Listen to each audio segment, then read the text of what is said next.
we've adopted a set of beliefs where teachers have all said kind of openly in public to one another that they're going to be risk takers, that they're going to collaborate with one another, that they're going to operate in a shared leadership model, that they're going to be nurturing and caring to their students, and no matter what, they're going to believe that students can achieve at high levels.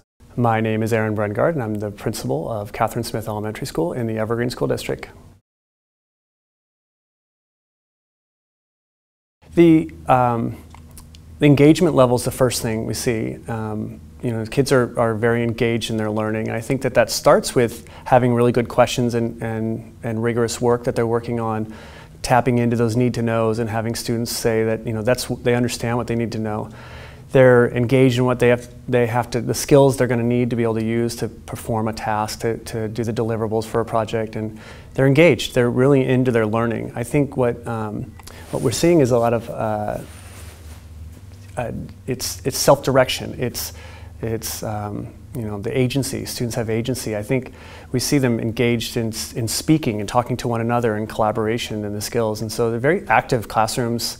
There's very little passive learning or even downtime for students. There's opportunities all the time. Even in structures that teachers have for literacy, they still have essence of collaboration and working together and taking care of one another inside that work. So project-based learning to me is an approach to give purpose to our curriculum, to give our students meaningful learning experiences. So it's a way. To me, it's the how. Why is because we want to give our students a meaningful experience. We want to get them ready for life. We want them to have the real skills that we think are needed in college and careers and just in life in general. And a project is a way, and the project-based learning is a way that we're able to facilitate the development of those skills.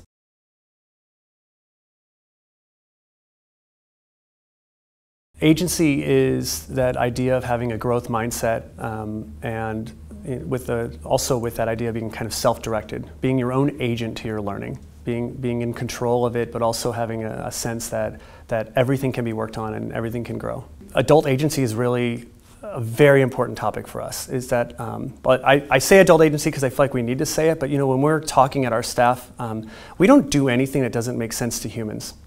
We pay attention to what makes sense to people, like project design, asking a good question, having people engage in what they need to know, doing research and constructing meaning. Well, that's not something exclusive to our kids. Our adults do that as well. So the same thing's true when we're talking about tackling problems.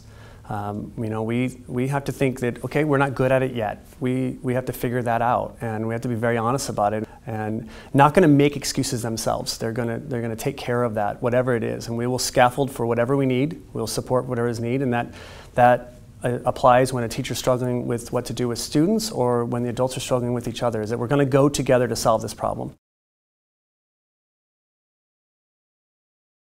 We weren't a New Tech Network school when we started, so it's really easy for me to see what New Tech Network did. It was as we started our first year, we adopted a lot of what I had learned in helping with Bulldog Tech. And so having the idea of a curriculum to engage or culture to empower, tech tools was the framework that I used for designing the school. So it was everything but the network.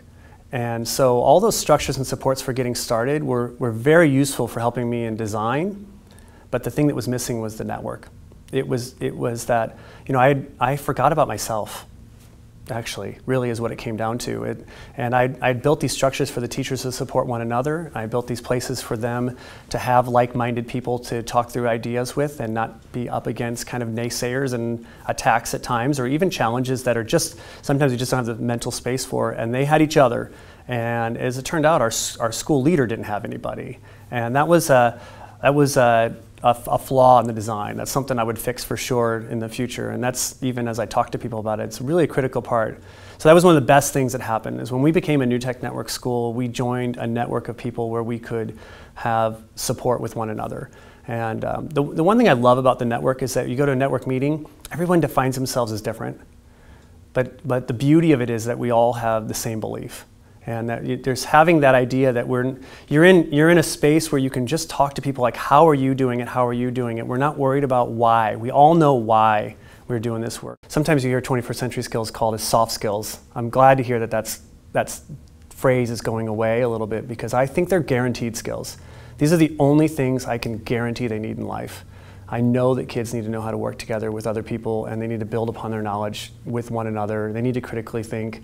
They're going to need to be creative and innovative in their work. Communication is just so obvious in just all forms.